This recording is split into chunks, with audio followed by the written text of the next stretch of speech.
Halo, selamat datang di Setengah Saut Channel bareng Adiasa. Dan kalau sebelumnya aku udah bikin movie review dan itu ada non spoiler untuk film Kupu-Kupu Kertas, kali ini mari kita bahas film Kupu-Kupu Kertas dan ini ada spoiler review dari Setengah Saut Channel.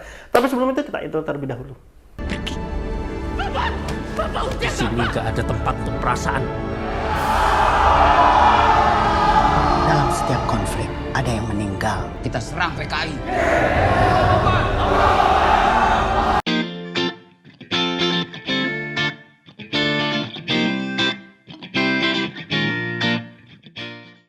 Nah, buat kalian yang udah di video ini, artinya kalian harusnya udah nonton film Kupu-Kupu Kertas karena ini adalah spoiler review. Kalau kalian belum nonton, kalian bisa tonton video sebelumnya. Aku udah bikin non spoilernya, jadi kalian bisa tonton video itu terlebih dahulu, baru kalian lanjut ke video ini. Dan nggak usah panjang-panjang karena kemarin udah panjang banget. Mari kita bahas film Kupu-Kupu Kertas dan ini ada spoiler review dari Serangkai Saut Channel.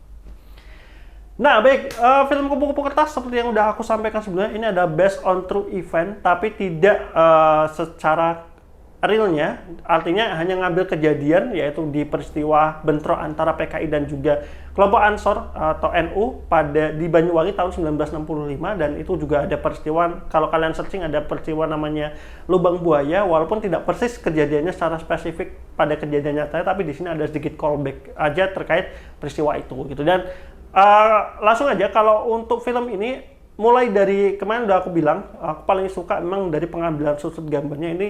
Untuk pengambilan sudut pemandangannya itu keren, aku suka banget sih. Ini banyak banget sih shoot dari kejauhan yang mana bisa memperlihatkan apa ya, lingkungan lah ya, sekitarnya, dan itu cantik banget. Aku suka banget set lokasinya, set desanya, kemudian set persawahannya itu juga udah cakep banget gitu. Dari segi acting aku udah sampaikan, yang paling menonjol di film ini adalah Amanda Manopo sebagai Ning. Menurut aku itu lebih menonjol daripada pemeran utama laki-lakinya Ihsan Chiko, walaupun di sini Chiko juga sudah berhasil mendeliver film ini, walaupun nanti untuk beberapa scene emosionalnya memang agak kurang dapat aja sih bagi aku pribadi untuk Chiko sendiri gitu. Terus yang kedua, yang MVP di film ini tentu aja karakter Ayu Laksmi. Kalau kalian udah di sini, kalian udah pasti nonton filmnya karena ini ada spoiler review.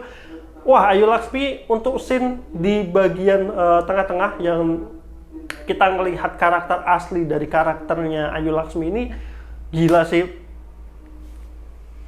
Apa ya, wibawanya dia itu sebagai karakter yang sadis gitu, tapi tetap tenang, tapi mengerikan, itu dapat semua di karakter Ayu Laksmi ketika dia nyanyiin Genjer-Genjer. Kemudian dia, aduh, itu pas part itu aku suka banget. Tuh bener-bener wibawanya Ayu Laksmi sebagai karakter villain, mungkin bukan villain ya, karakter di film ini itu bener-bener menonjol banget gitu, dan itu aku suka banget.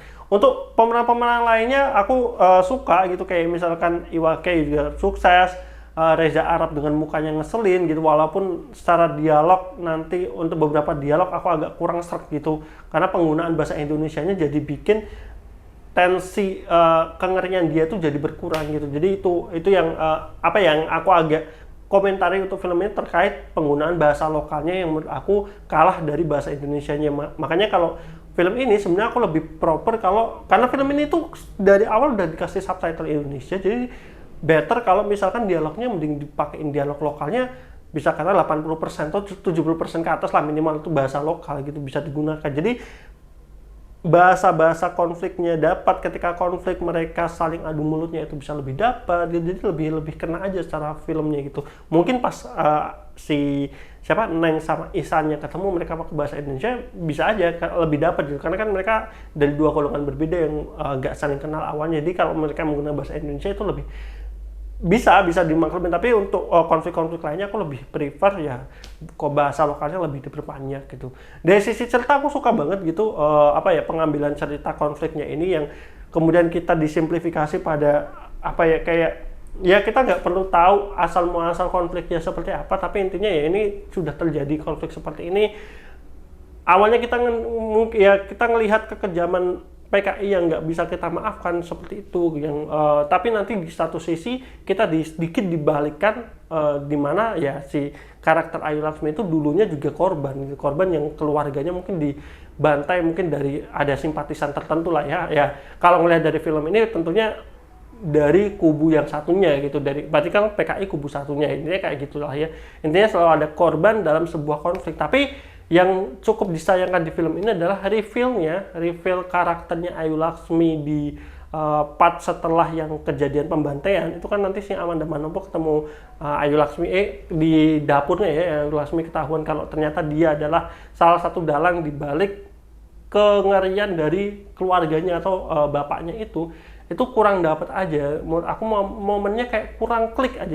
Seharusnya kalau momennya dibikin bagus lagi. Karena aku juga jujur aja lumayan terkejut dengan reveal-nya itu. Walaupun aku udah ngelihat scene yang Ayu Laxminya di scene pembantaian itu, tapi ketika di reveal ternyata rencananya itu adalah rencananya si karakter Ayu Laxmi, itu aku cukup terkejut, plot twist-nya cukup dapat. Tapi sayang cara nge-reveal-nya menurut aku kurang klik aja gitu. Walaupun ya itu salah satu scene yang menurutku potensial banget untuk bisa bikin wah gila, ternyata yang rencanain semua itu adalah ibunya gitu. Karena kita dilihatkan di awal-awal kan ibunya ya kelihatannya kayak perempuan-perempuan yang cuma ngikut bapaknya, ayahnya gitu. Walaupun ada scene pembantaian pun aku masih belum sadar kalau ternyata si ibunya itu nanti ya bisa dikatakan mastermind gitu. Plus ketika ibunya bilang kalau ya dia ngelakuin ini karena dia juga dulu menjadi korban gitu, keluarganya dibantai atau seperti apa. Dan menurut aku itu reviewnya kecepatan aja gitu, entah dari segi intonasi atau dari segi scene. Kita jadi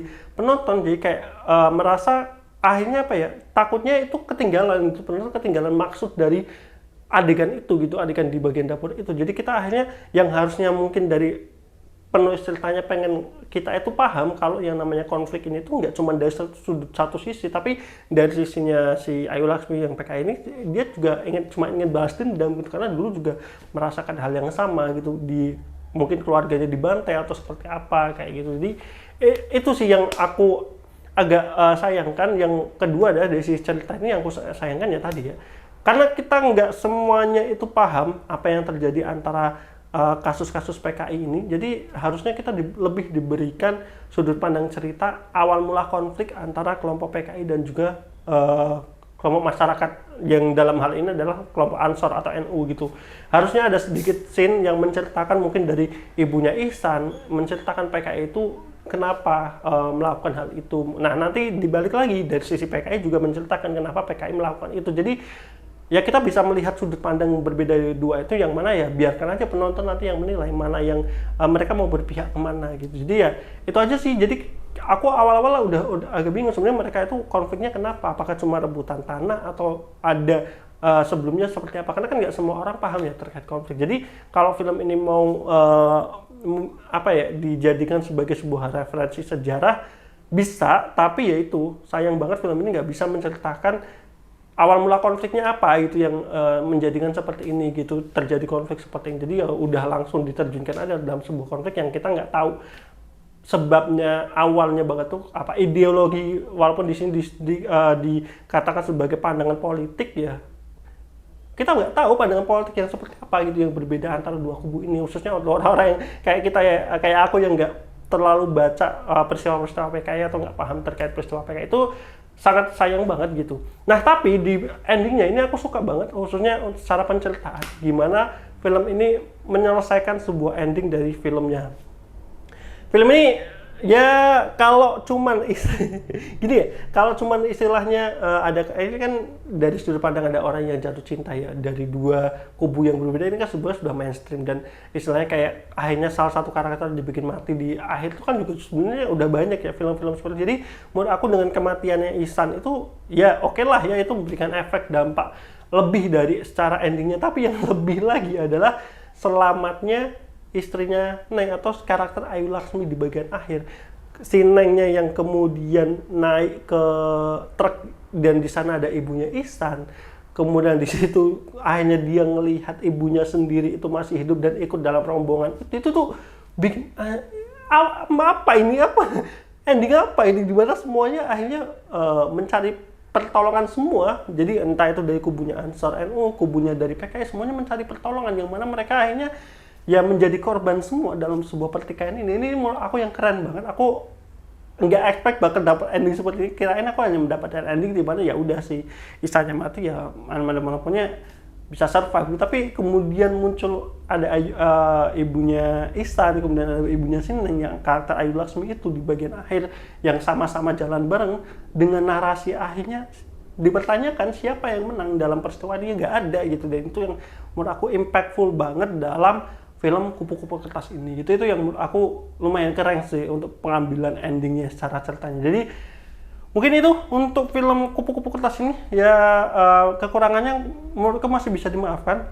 Yang agak major mungkin di bagian bahasa aja sih. Aku lebih bukan lebih major, maksudnya lebih berharap penggunaan bahasa lokalnya lebih banyak daripada yang sekarang gitu. Jadi kalau di sebelumnya aku kasih skor 7,5, mungkin dengan adanya endingnya seperti ini aku kasih 8/10. Film ini menurut aku udah sangat memuaskan aku sendiri untuk film-film tema perjuangan ini, dan aku harap sih kedepannya bakal banyak lagi ya film-film perjuangan yang serius, jadi nggak cuman horror lagi ataupun cerita romance atau komedi yang mulai sekarang. Kemarin udah agak lain, udah bagus dia, maksudnya udah meningkatkan film komedi lagi yang dulu ada di Warkop DKI, sekarang mau dibikin versinya agak lain gitu. Dan ya semoga dengan ada film Kupu-Kupu Kertas ini juga meningkatkan lagi tuh film-film perjuangan.